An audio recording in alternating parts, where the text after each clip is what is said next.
مولاي صل وسلم دائما ابدا على حبيبك خير الخلق كلهم. Assalamualaikum Ustaz. Ana min Malang fil haqiqah ana uridu adhaba ila Misra wa asta'adda darusna ma sadiqatina fil Misra sanatain walakin qadarullah fi akhirih ijaz syahadati raba ala sanatain summa Ustaz akhirih ana darastu fil jami'a funnun summa sami'tu qala sadiqi ya Ustaz hadani shalah as-soal yakni limada jika sholat bisa merubah kehidupan seseorang, lantas mengapa? Mohon maaf ibu-ibu, ini pertanyaan teman-teman saya. Lantas kenapa seorang mungkin marbot atau takmirul masjid la ghaniyun ya Ustaz? Hakada hada sya'urtu bil huzn wa hada soal yubtiluni bakam tulisannya kadalik. Wa ana mutawatir la astati ajibu hada soal kadalik Ustaz. Alhamdulillah. طيب بعد من كنا تريدنا أن تسألنا باللغة العربية فلا بأس. شكرا أستاذ. عفوا. So you can ask me with any languages that you want to speak. If you want to ask with English, okay, inshallah. Even in Arabic, inshallah, I will answer. Even in Japanese, watashi wa Indonesian wa desu. Even in France, bonjour, comment ça va? Ça va bien. Even in Tagalog, komasta ka mabuti? Even in Bangladeshi, kamu naso baluashi. Ini beliau tanya, singkatnya begini. Ya, saya senang belajar bahasa. Jadi saya kalau mau dakwah ke negara itu tertentu, saya pelajari bahasanya. Jadi saya mau ke Jepang, saya belajar bahasa Jepang. Ya, saya mau ke Eropa, saya pelajari. Ini teman kita, adik kita bertanya, kenapa marbot masjid itu nggak kaya? Kalau memang Islam itu datang untuk merubah kehidupan seseorang. Pertanyaannya yang mau dirubah itu apanya? Karena mindset seseorang berpikir, kalau berubah itu selalu penampilan materi. Sedangkan Islam itu datang bukan untuk merubah materi, tapi mempercepat dan memberikan keberkahan pada tujuan berkehidupan. Perhatikan baik-baik, ada 4 pilihan dalam berkehidupan. Silahkan gunakan. 1 dengan kedudukan, 2 dengan harta, 3 dengan ilmu, 4 dengan tenaga. Dan itu ada babnya. Kalau Anda ingin dengan kedudukan, jangan tanggung yang paling tinggi. Cita-cita diplomat jadi menlu sekalian.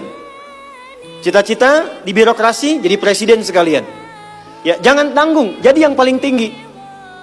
Nanti ada babnya, ada fikihnya. Ya, namanya Kitabul Imarah namanya. Kitab ke-33 di Sahih Muslim. Ada 54 topik. Topik ke-33-nya adalah tentang tata kelola negara. Kalau ingin kaya, jangan tanggung. Raih tingkat ketiga sekalian. Tingkat pertama tuh kaya, kedua kaya banget, ketiga kebangetan kayanya. Dan semua sahabat dapat level itu. Nanti ada kurikulumnya di Al-Bukhari, Kitabul Buyu', kitab tentang tata kelola niaga. Tidak pernah ada sahabat Nabi, kemudian tabi'in dan generasi setelah itu yang mengamalkan bisnis dengan metode itu. Tidak pernah mereka berdagang dan kembali modal, nggak ada. Mereka selalu kembali untung. Gak ada dagang kembali modal, kembali untung. Abdurrahman bin Auf, Utsman bin Affan. Yang pertama tadi Amr bin As, Umar bin Khattab dan sebagainya. 3, ilmu. Ilmu jangan tanggung, jadi pakar di bidangnya. Utsman lihat, oke, yang di birokrasi Amr, saya di harta. Tapi Ali melihat, Utsman sudah ngambil harta. Amr sudah ngambil kedudukan, saya pilih ilmu, passion saya di ilmu. Maka yang diperdalam ngaji. Abu Hurairah ikut, Salman ikut. Jadi kebanggaannya itu bukan ketika kaya, tapi ketika dia punya ilmu yang bertambah. Dan itu yang dia bawa bekalnya menghadap Allah. Kemudian yang paling menarik, ilmu sudah diambil oleh Ali bin Abi Thalib, Abu Hurairah. Harta diambil passionnya oleh Utsman. Kedudukan diambil oleh siapa? Umar bin Khattab. Ya, kemudian Amr bin As. Maka Bilal melihat, dari 4 ini tinggal 1, tenaga. Maka beliau dedikasikan hidupnya untuk mencari ridha Allah yang merubah hidupnya dengan tenaganya. Dengan tenaganya. Maka yang dipakai azan. Allahu Akbar, Allahu Akbar. Selesai azan, Nabi langsung komen. Bilal langsung like, sahabat langsung share. Dan kita subscribe sekarang. Apa komen Nabi?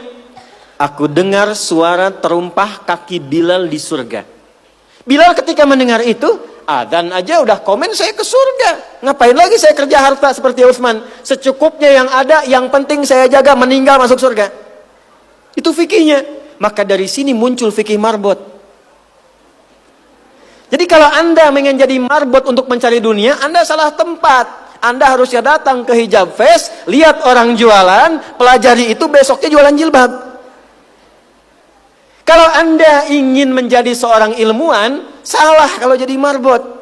Belajar, datangi pengajian, pelajari dengan baik. Saya Bu gini-gini juga, saya senang riset, senang belajar. Kalau saya sedang kosong, artinya tidak mengajar, saya ajak keluarga ke toko buku. Saya sampai sekarang masih belajar fisika Bu. Kimia saya belajar. Saya masih ngitung proton, elektron ini kemana, ini senyawa, ini unsur, ini apa. Ya, besi misalnya rumusnya verum, F besar, E kecil. Atomnya itu nomornya 26, ada isotop 55, 56, 57, 59. Yang paling stabil itu isotop 57, surah 57 ayat 25 sampai 26, surah besi kan. Gitu. Saya sampai riset. Energi potensial, EP sama dengan M dikalikan G dikalikan dengan H. Kalau potensi kita bagus jadi kinetik, setengah M dikalikan V kuadrat. Gabungkan EP kemudian dengan EK menjadi energi mekanik, dipakai kemana aja. Karena passion saya di pengetahuan. Jadi kalau ditanya saya nyambung. Saya cuma gak bisa main lato-lato aja.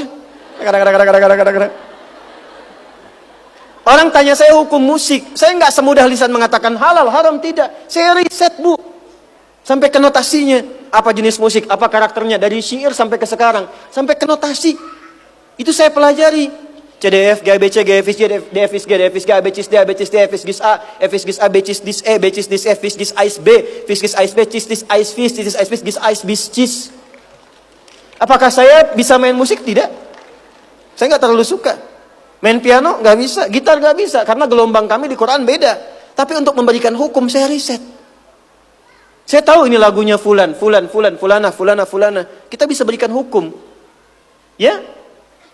Kalau kita tahu passion kita bisa milih pertahankan untuk pulang, jadikan itu sebagai istiqomah jalan pulang kita. Jadi kalau Anda pengen sukses, ukurannya duniawi, jangan jadi marbot. Nanti kotak infak hilang semua. Marbot itu pilihan, fikih sanadnya ke Bilal. Saya punya murid-murid yang belajar khusus tingkatan S1 sampai S3. Kami berikan beasiswa, nanti sebentar lagi dibuka untuk yang perempuan. Itu yang ngajarnya semua pakai sanad. Jadi azan aja ada sanadnya sampai ke Nabi. Semua hadis pakai sanadnya. Jadi itu jawabannya. Untuk menjadi marbot, perubahan yang dihadirkan dalam Islam, tinjauannya tidak selalu materi. Maka apa yang dipilih itu? Kalau sudah dipilih, maka jaga konsisten sampai pulang. Nanti menjaga konsisten itu babnya 9 lagi tingkatannya. Untuk konsisten. Konsis 1, konsis 2, konsis 3, konsis 4. Sampai konsis